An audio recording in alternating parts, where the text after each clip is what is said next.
o Flamengo foi bem melhor do que o Fluminense. O Flamengo terminou em primeiro lugar, o Fluminense terminou em quarto, o Flamengo só levou um gol, e mesmo assim era a equipe alternativa, dirigida pelo Mário Jorge. O time do Tite não levou nenhum gol no campeonato. Aí vão falar, os especialistas no desmerecimento. Cada vez mais essa classe está aumentando, desmerecer os outros. É campeonato carioca, é fraco e tal. Beleza, mas o campeonato carioca tem 3 clássicos. Qual campeonato estadual tem 3 clássicos no Brasil? O paulista e o carioca. O campeonato paulista é o mais forte do Brasil todo. Pegando todas as equipes, o campeonato paulista é o mais forte, indiscutivelmente. Mas o campeonato carioca tem 3 clássicos, 4 grandes e 3 clássicos para um time, né? Porque, na verdade, tem mais clássicos aí. E tem um time que hoje está fazendo bonito aí no cenário do futebol brasileiro, que é o Nova Iguaçu. Tanto é que ficou em segundo lugar na classificação geral e jogará com vantagem contra o Vasco. Então, cara, eu acho que o Flamengo fez até aqui realmente algo extraordinário no campeonato. O Fluminense decepcionou, esperava mais do Fluminense, mesmo ele tendo se apresentado depois, por causa do Mundial de Clubes. Acho que o Fluminense tem elenco e tem time para estar numa posição melhor, tanto é que eu não esperava que fosse dar Fla-Flu numa semifinal. Sinceramente, para mim, Fla-Flu seria uma final do Campeonato Carioca de novo. Acho que Flamengo e Fluminense farão uma final antecipada nesta semifinal do Campeonato Carioca. Quem sair desse jogo tem uma chance muito boa de ser o campeão carioca de 2024.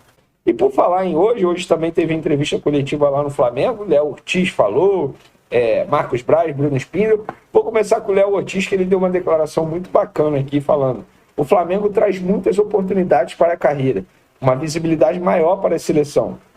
O que me chamou mais atenção foi a força e a qualidade do grupo e a oportunidade de vencer muitos títulos e entrar na história do Flamengo, que é sempre muito difícil, por todos os jogadores que passaram e fizeram história. Você entra para um seleto grupo de pessoas do mais alto nível no futebol. É uma oportunidade que não surge para qualquer jogador. Cara, eu gosto demais do futebol do Léo Ortiz, um jogador que saiu do futsal, enfim, tem uma boa saída de bola, algo que os defensores do Flamengo não tinham. Ele vai melhorar muito essa saída de bola.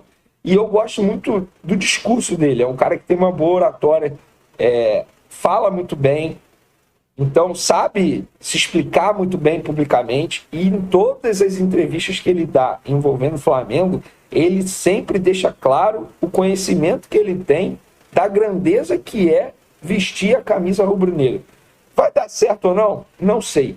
Fato é que estou extremamente otimista com a chegada do Léo Ortiz. Tem tudo para dar certo, lembrando que ele será o camisa 3. Ele vai herdar o número 3, que era do Rodrigo Caio, uma responsabilidade muito grande. Depois do Léo Ortiz, Marcos Braz e Bruno Spindel ficaram à disposição da imprensa. Eu, obviamente, não estava lá, porque foi no mesmo horário do meu programa no SBT. Eu vou falar do Braz já negando, digamos assim, a narrativa que a imprensa de São Paulo está falando sobre o caso Flamengo, Michael e Corinthians. Abre aspas para Marcos Braz. Dia 19 de fevereiro, o Flamengo fez uma proposta ao Shakhtar e foi recusada. Fica difícil que não tenha uma situação bem encaminhada com o empresário ou com o atleta. Eu não estou mais na fase de menino nem de amador. Se a gente fez proposta ao Shakhtar, é porque as coisas andaram bem na outra ponta.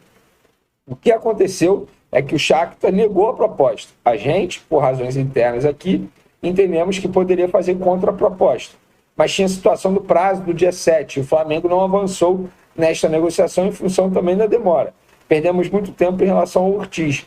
Isso que aconteceu. A narrativa de São Paulo é editada. E aí Bruno Spindel pediu a palavra e falou: não procede a narrativa que estão querendo atribuir pelos setoristas que cobram o Corinthians. Como eu vou enviar a proposta para um time sem que eu ache as coisas não estavam bem adiantadas? Tem que ser muito menino, muito amador. A primeira coisa que a gente faz é saber se o jogador quer ou se tem a possibilidade de vir para cá. Às vezes é escolha de vida. A gente sempre tem o cuidado. É só isso. Mas boa sorte para o Michael e para o Corinthians. Gente, eles relataram tudo que eu falei aqui. Vocês acham mesmo que o Flamengo ia chegar lá no Shakhtar, ia fazer a proposta sem que soubesse que o Michael não queria vir para o Flamengo? A verdade, vocês querem a verdade? O prazo ficou curto para o Michael finalizar a operação. Isso aí ficou nítido, o prazo era extremamente curto.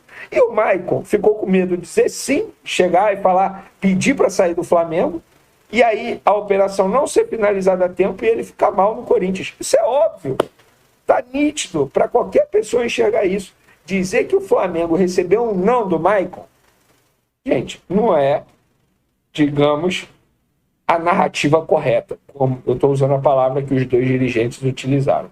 Então, pessoal, é óbvio que o Maicon não veio para o Flamengo por conta do curto prazo da janela de transferência.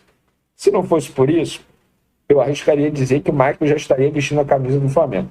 E o Marcos Braz, nessa entrevista coletiva, falou sobre um outro assunto importante, envolvendo um jogador que já está no Flamengo, mas que pode dizer adeus em dezembro. Trata-se de Gabigol. O contrato dele vai até dezembro. A renovação de contrato está travada, emperrada, não tem nenhuma negociação nesse momento. E o Marcos Braz foi questionado sobre a situação do camisa 10. A resposta que ele deu foi: a situação será resolvida no momento adequado. Pode ter certeza de que em breve isso será resolvido de uma forma ou de outra. De resto, o Gabriel sempre teve boa relação com a comissão e com todos. Em momentos pontuais, após tanto tempo, é lógico que pode acontecer uma coisa ou outra, mas é um atleta que sempre cumpre seu horário e não tem nenhum tipo de problema aqui. Ele não garante a permanência do Gabigol.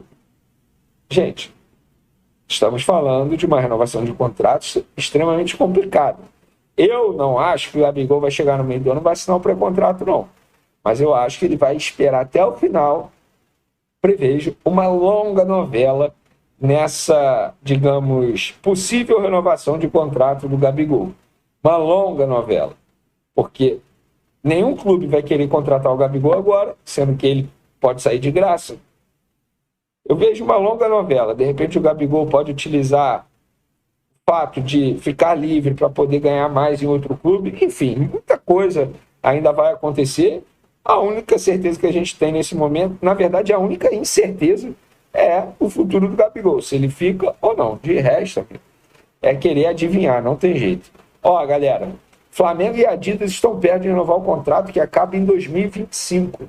A negociação envolve um reajuste em um valor fixo e algumas alterações em alguns royalties. A Adidas inicialmente queria um novo contrato por 8 anos com o Flamengo, porém o clube opta por um período menor. A renovação deve ser fechada em um vínculo entre 4 e 6 anos. O acordo atual com a Adidas rende entre 60 e 70 milhões para o Flamengo. Boa parte desse valor é referente a royalties, já que o Flamengo ganha 35% da venda de cada peça. Além disso, há também um valor fixo. Matéria aí do Rodrigo Matos, do UOL. Para finalizar, galera, time do Flamengo definido para semifinal, primeiro jogo da semifinal do Campeonato Carioca nesse sábado. Mas antes, a Ferdi divulgou os horários e a data do jogo da volta. Será no sábado novamente, dia 16, 9 horas da noite, de novo. Gente, eles erraram uma vez e erraram novamente. Sábado que vem, novamente, um Fla-Flu, 9 horas da noite, de um sábado. É um absurdo. Péssimo horário. Qual é a justificativa para botar esse horário? Não me venham dizer que já sabem que o calor estará muito intenso no sábado, dia 16. Pelo amor de Deus, gente, a previsão do tempo está errando. A previsão de amanhã toda hora muda. Vocês vão saber no dia 16. Isso é um absurdo com o torcedor. Absurdo com o torcedor. Sábado à noite, um Fla-Flu. Vocês são inimigos do produto Campeonato Carioca. A verdade é essa. Mas sobre o jogo de amanhã, primeiro jogo da semifinal, o Tite esboçou o time titular com Ayrton Lucas na lateral esquerda. Existia a dúvida de quem seria o titular na esquerda, Vinha ou Ayrton Lucas. Ayrton Lucas ficou no banco na última partida, o Vinha foi titular, fez até um bom jogo. Existia essa dúvida e pelo que eu apurei, o Ayrton Lucas treinou hoje no time titular. E o provável Flamengo para pegar o Fluminense é Rossi no gol, Varela, Fabrício Bruno, Léo Pereira, Ayrton Lucas, Pulgar, De La Cruz, Arrascaeta, Luiz Araújo, Cebolinha e Pedro. E aí, pessoal? Bom time? Na minha opinião, um bom time. Talvez eu botasse ali o Vinha na... O Flamengo brilha enquanto o Fluminense decepciona, com o Flamengo terminando em primeiro e o Fluminense em quarto. A disputaridade é evidente. Mesmo com uma equipe alternativa dirigida por Mário Jorge, o Flamengo sofreu apenas um gol, enquanto o time Tite não levou nenhum. Mas não se engane, o Campeonato Carioca não é subestimado com 3 clássicos, incluindo o Fla-Flu. É uma competição de peso. O Novo Iguaçu surpreende em segundo lugar na classificação geral, mostrando que há mais do que os tradicionais gigantes em cena. Enquanto o Flamengo celebra, a incerteza paira sobre a renovação do contrato do Gabigol, o futuro do jogador é um quebra-cabeça em aberto, alimentando especulações sobre seu destino. E as movimentações nos bastidores continuam. Micael e Claudinho são nomes que circulam indicando que o Flamengo já planeja a próxima investida, mesmo após o fechamento da janela de transferência. Enquanto aguardamos os desfechos, acompanhamos a trajetória do Flamengo. Uma coisa é certa, a emoção está apenas começando. Prepare-se para uma nova jornada de reviravoltas surpreendentes no mundo do rubro-negro.